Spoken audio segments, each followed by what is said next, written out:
बड़ी खबर में बात कोरोना संक्रमण की। तो झारखंड में कोरोना संक्रमण की रफ्तार बेकाबू होती जा रही है। कल राज्य में सबसे अधिक 1925 कोरोना संक्रमित मिले। यह अब तक का एक दिन में मिलने वाला सबसे बड़ा आंकड़ा है। वहीं राजधानी रांची से 754 नए संक्रमित मिले हैं। कल राज्य में कोरोना संक्रमण से 17 मरीजों की मौत भी हो गई। इनमें से रांची के 8 मरीज शामिल हैं। कोरोना मरीजों के लगातार बढ़ते आंकड़े ने स्वास्थ्य विभाग के साथ ही सरकार और प्रशासन की चिंता भी बढ़ा दी है। गुरुवार को जहां राज्य में 1882 केस मिले थे, तो वहीं शुक्रवार को 1925 संक्रमित मिले। इनमें हमेशा की तरह रांची से कल फिर सबसे ज्यादा 754 मरीज मिले हैं। एक दिन में पहले भी यहां 858 मरीज मिले थे। कोरोना से जहां रांची में 5217 सक्रिय मामले, तो वहीं पूरे राज्य में एक्टिव केस की संख्या बढ़कर 10,604 हो गई है। वहीं 1075 कोरोना मरीजों की जान भी गई है। कोरोना मरीजों के लगातार बढ़ते आंकड़े ने स्वास्थ्य विभाग के साथ ही सरकार और प्रशासन की चिंता बढ़ा दी है।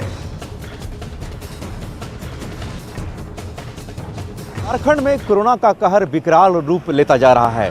सिर्फ एक दिन में 1925 संक्रमित मरीज मिले हैं, जिनमें 25 मरीजों की मौत हुई है। लगातार संक्रमित मरीजों का इजाफा हो रहा है। अगर आंकड़ों की बात करें तो 100 मरीज में 13 मरीज संक्रमित हुए हैं। पूरे प्रदेश में जिस तरह से कोरोना का कहर है, निश्चित तौर पर कहा जा सकता है कि लॉकडाउन की बढ़ता जा रहा है। मैं इस वक्त मोरहाबादी मैदान के पास हूँ और देखिए, लॉकडाउन का सरकार के दिशा निर्देश के बावजूद यहाँ बंद किया गया है। हालांकि लोग यहाँ बाहर सड़कों पर घूम रहे हैं। पूरे प्रदेश में सबसे ज़्यादा धनबाद, बोकारो, रांची में मरीज मिले हैं। लगातार इजाफा की वजह से लोग सड़कों पर आना जाना कम कर रहे हैं। पार्क बंद हैं, स्कूल बंद हैं, जिम बंद हैं। अगर इस तरह से संक्रमित मरीजों की बढ़ती संख्या इजाफा करें तो लगातार मरीजों की मौत भी हो रही है। कैमरामैन अमित के साथ निरंजन सिंह, न्यूज 18 रांची। झारखंड में पिछले 5 दिनों में कोरोना संक्रमण की बात करें तो हर बढ़ते दिन के साथ कोरोना संक्रमण के आंकड़े भी बढ़ते जा रहे हैं। 5 अप्रैल को देखिए, जहां झारखंड में 1086 मरीज मिले थे, तो वहीं यह आंकड़ा 6 अप्रैल को बढ़कर 1264 पहुंच गया। 7 अप्रैल को झारखंड में 1312 मरीज मिले, तो 8 अप्रैल को 1882 कोरोना संक्रमित मिले। कल यानी 9 अप्रैल को सबसे ज्यादा 1925 कोरोना संक्रमित मिले। हर दिन कोरोना मरीजों के बढ़ते आंकड़ों से चिंता लगातार बढ़ती जा रही है।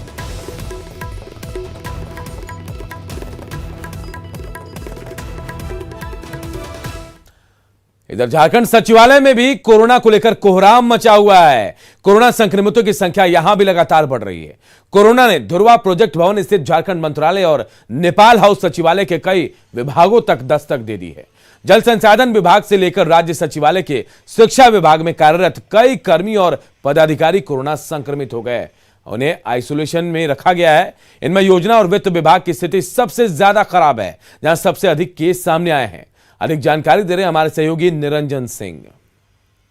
राज्य में कोरोना के हालात दिन प्रतिदिन बेकाबू होते जा रहे हैं। मैं इस वक्त झारखंड मंत्रालय के नेपाल हाउस में हूं और आप देख सकते हैं कि मेरे पीछे यह मंत्रालय है, जहां कल 50 कोरोना संक्रमित कर्मचारियों में पाए गए हैं। हालांकि राज्य सरकार के आला अधिकारी दिन प्रतिदिन इस पर अपडेट दे रहे हैं और लगातार कोरोना संक्रमित मरीजों को हालात पर काबू पाने के लिए प्रत्येक दिन स्वास्थ्य मंत्रालय बैठक कर रही है। लेकिन जिस वजह से लगातार संक्रमित मरीजों की संख्या बढ़ रही है, वह निश्चित पर चौंकाने वाली बात है। अब देखना यह है कि इस पर कैसे पाया जा सकता है। सचिवालय संघ के कर्मचारियों का कहना है कि लॉकडाउन लगाया जाए, क्योंकि कर्मचारी यहाँ काम नहीं कर सकते हैं।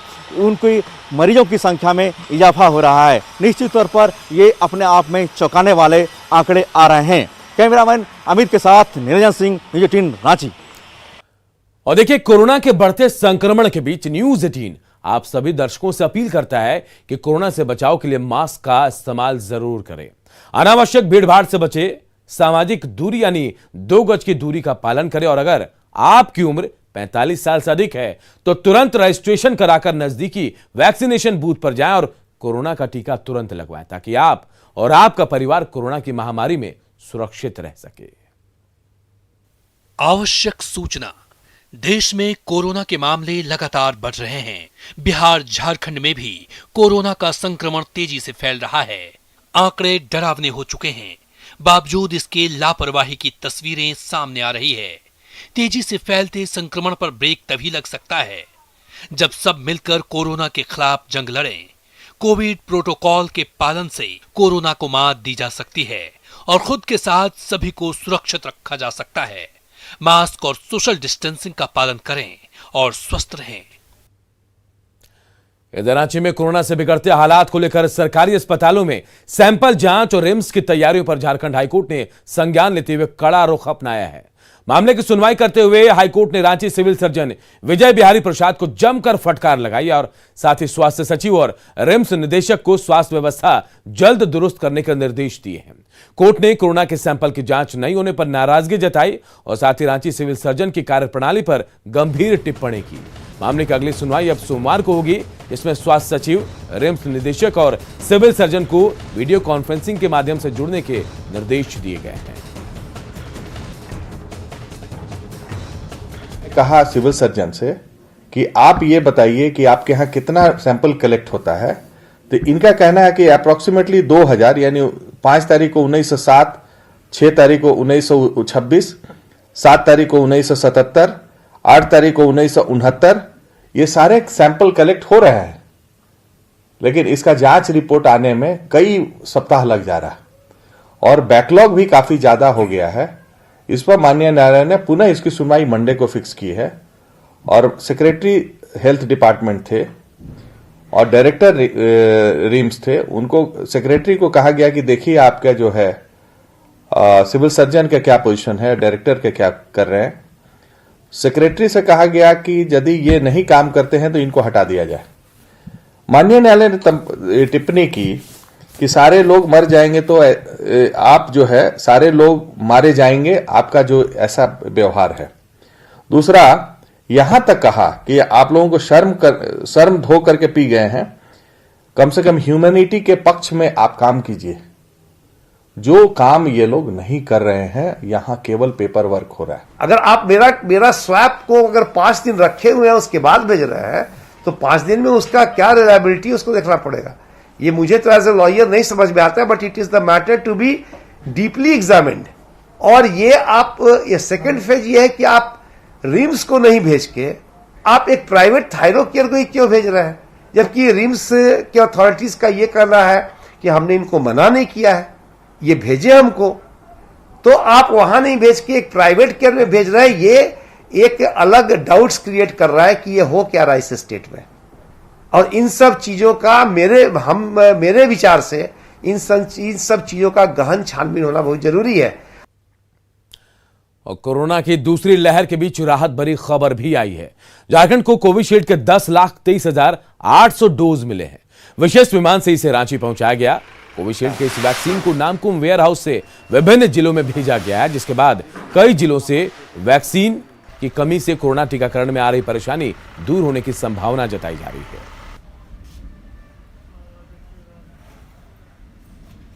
वेयर हाउस में सेरम इंस्टीट्यूट पूना से 10,23,800 डोज वैक्सीन आया है, जो कि अभी लगभग सभी जिला को चला गया। 2 जिला मात्र बचा हुआ है, सरायकेला और बोकारो, जो अभी रास्ते में है, वो गाड़ी लेकर आ रहा है। कोरोना के बढ़ते आंकड़ों ने शादी की खुशियों पर भी ग्रहण लगा दिया है। सरकार की गाइडलाइन के बाद कुछ पाबंदियां शादी की खुशियों में खलल डाल रही हैं।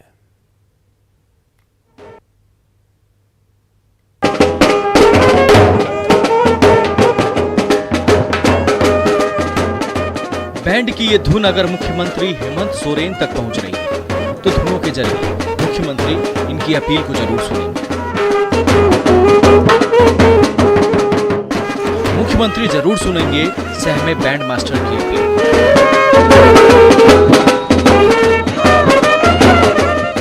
वो डर जिसने पिछले साल सिर्फ तबाही मचाई, वो खौफ जिसके आगे सभी बेदम नजर आए। हेमंत सोरेन जी हैं, उनसे बस इतना निरोध करते कि अपना जबान से ये नहीं लाइएगा। Please please please, I am request to you, I am Mohammad Khurshid Anwar, कि बैंड के लाइन में जरा सा भी मत लाइएगा कि इसको हटा दिया जाए या बंद कर दिया जाए। हालात जो देखिएगा, तो अगर सरकार को अगर दिखा दिया जाए मीडिया में उन लोग का घर और उन लोग का परिवार का खाना पीना, तो हम समझते हैं कि हमारे हेमंत सोरेन जी के भी आंख में आंसू आ जाएगा। दरअसल कोरोना ने फिर से झारखंड में कहर बरपाना शुरू कर दिया है। लोगों के साथ साथ बैंड से जुड़े लोगों को पिछले साल का मंजर दिखने लगा है। डर लॉकडाउन का लगने लगा है कि सरकार फिर कोई बड़ा फैसला नहीं करती जो पेट के लिए मुसीबत बन जाए। जब सब सरकार जो हाथ खड़ा कर दिया था तो उन्होंने हवाई जहाज से गरीबों को बुलाया, तो हम भी उम्मीद करते हैं कि भाई हम लोगों पे भी ध्यान दिया जाए। हम लोग जो है बहुत 1 साल से परेशान हैं। 30 अप्रैल तक शादी में सीमित संख्या में लोगों की मौजूदगी। रात 8 बजे से बाजार बंद के आदेश से डरे सिर्फ बैंड बाजे वाले ही नहीं, मैरिज हॉल चलाने वाले को भी है। नियम के मुताबिक बुकिंग करने वालों से मैरिज हॉल मालिकों को 200 लोगों की लिस्ट मांगने की मजबूरी है। तो ऐसे कुछ नियमों से बुकिंग करने वाले पीछे हट रहे हैं। सरकार का गाइडलाइन आ गया 200 लोगों का, तो ये हमारे लिए बहुत चिंताजनक बात है, क्योंकि बहुत सारे कॉल आ रहे हैं, हमसे पूछा जा रहा है कि क्या होगा सर, हमारे 800 गेस्ट है, 500 गेस्ट है, किनको हम ना बोले, किनको रोके, या फिर क्या कर सकते हैं हम लोग, ये कब तक चलेगा, तो कुछ अभी समझ में नहीं आ रहा सर। और इसमें क्या है कि हमारा जो पिछला सीजन तो बेकार ही गया, और इस सीजन जो हम लोग उम्मीद लगा बैठे कुछ हम लोग का है, वो भी बेकार जाने का दिख रहा है अभी तक। डर रहे इन लोगों ने पिछले साल के मंजर को भूला नहीं है। कोरोना से बचना भी है, लेकिन सवाल भूख का भी है। इसलिए मुख्यमंत्री से गुजारिश कर रहे हैं कि गाइडलाइन जारी करते वक्त ऐसे तबके के हालात को भूले नहीं। अविनाश कुमार, न्यूज़ 18 रांची। इधर देवघर में जसडी के चकाई मोड़ पर किन्नरों ने हंगामा खड़ा कर दिया। दरअसल इन किन्नरों का आरोप था कि इनके एरिया में दूसरे किन्नर आकर बधाइयां वसूल ले जाती हैं और इसे रोकने पर इनकी पिटाई भी की जाती है। किन्नरों ने पुलिस से आरोपियों पर कार्रवाई की मांग को लेकर चकाई मोड़ को जाम किया और साथ ही जसडी थाना प्रभारी के खिलाफ नारेबाजी भी की। इस दौरान कई घंटे तक चकाई मोड़ पर मजमा लगा रहा, जिससे सड़क पर आवागमन बाधित रहा।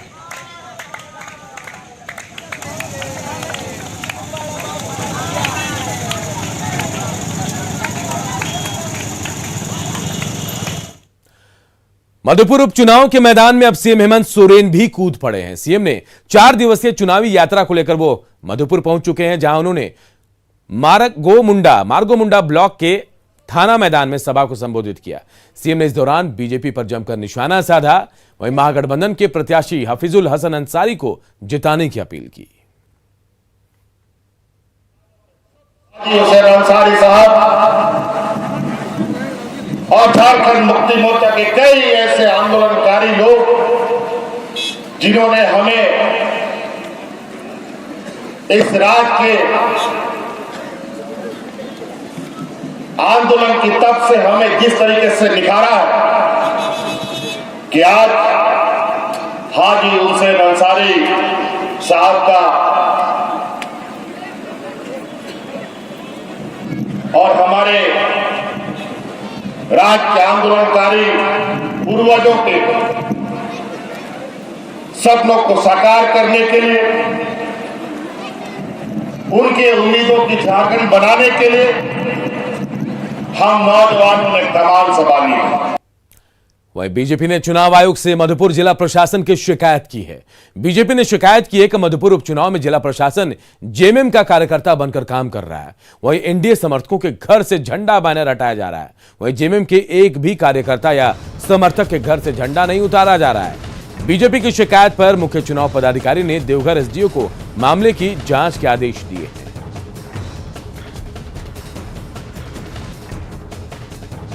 किस प्रकार से भारतीय जनता पार्टी के कार्यकर्ता, भारतीय जनता पार्टी के समर्थक के घरों पर जो झंडे लगे हुए हैं, बैनर लगे हुए हैं, उसे प्रशासन द्वारा जबरन उसे उतारने का काम किया जा रहा है। और वहीं दूसरी ओर जो झारखंड मुक्ति मोर्चा, कांग्रेस और राजद के कार्यकर्ताओं के घर पर जो झंडे लगे हुए हैं, बैनर लगे हुए हैं, वो यथावत है। तो कहीं ना कहीं चुनाव को डिस्टर्ब किया जा रहा है, चुनाव में बाधा पहुंचाई जा रही है और एक पक्षीय कार्रवाई वहां के झारखंड सरकार के जो वहां पर मधुपुर के जो अधिकारी हैं, देवघर के जो अधिकारी हैं, वो झारखंड मुक्ति मोर्चा के कार्यकर्ता बनकर के कार्य कर रहे हैं। हम लोगों ने मुख्य चुनाव पदाधिकारी से मिल करके यह ज्ञापन दिया है कि वहां जो ऐसे अधिकारी हैं उन्हें चिन्हित करके चुनाव से बाहर किया जाए, तभी निष्पक्ष चुनाव हो सकता है, तभी लोकतंत्र बच सकता है। और देखिए, चुनाव जीतने के लिए पूरी ताकत लगा देना सियासत का एक हिस्सा हो सकता है। चुनाव जीतने के लिए सरकार के तमाम मंत्रियों को मैदान में कैंप करवा देना भी सियासत का हिस्सा हो सकता है, लेकिन सियासत के इसी हिस्से से आम लोगों का काम रुकने लगे तो राजनीति के ऐसे पेच पर सवाल उठने लगते हैं।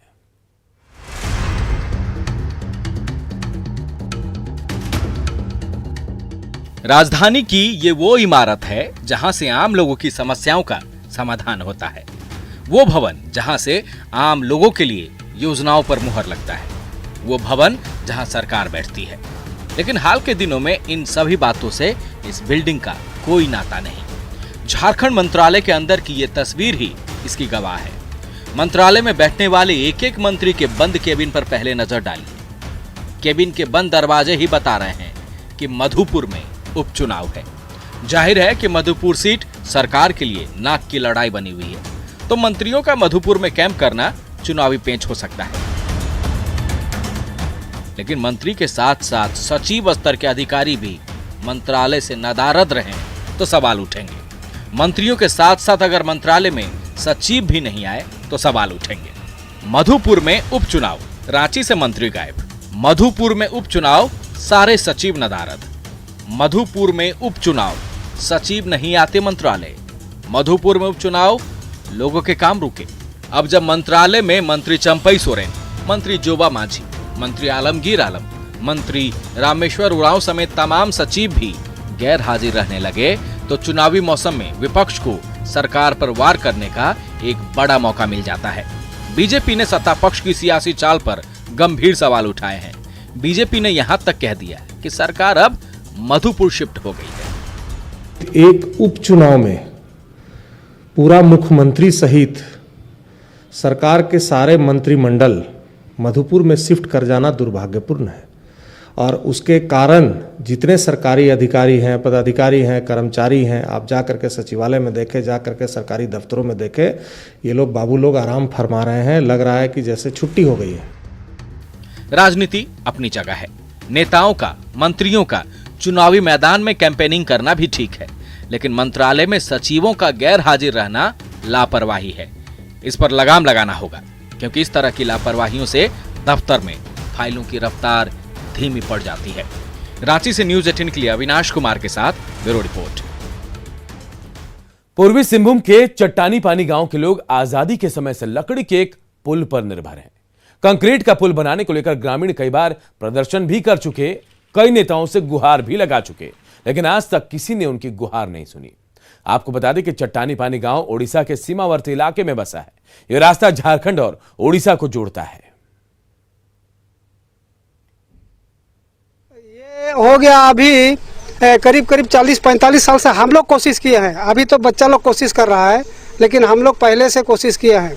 हम लोग जब कोशिश किए, हम अभी मेरा 65 साल उम्र हो रहा है, लेकिन 40-45 साल से हम लोग कोशिश किए हैं। तब से किया है, संसद को दिए, विधायक को दिए, सीएम को दिए, लेकिन अभी तक कोई उसका फाइनल नहीं हुआ। चट्टानी पानी का जो भी समस्या है, यहाँ का जो पुलिया है, आज़ादी के आज तक ये जो पुलिया हम लोग लकड़ी का पुलिया से प्रत्येक साल इसको हम लोग बनाते हैं। ठीक है, जब बरसात का दिन में ये पुलिया ऐसा अचानक टाइप का बह जाता है और फिर हम लोग अपना गांव का जो चंदा इकट्ठा करके हम लोग इसको फिर मरम्मत करने का काम करते हैं। और इस बुलेटिन में इतना ही, लेकिन खबरें लगातार जारी है। देखते रहिए न्यूज़ 18 बिहार झारखंड।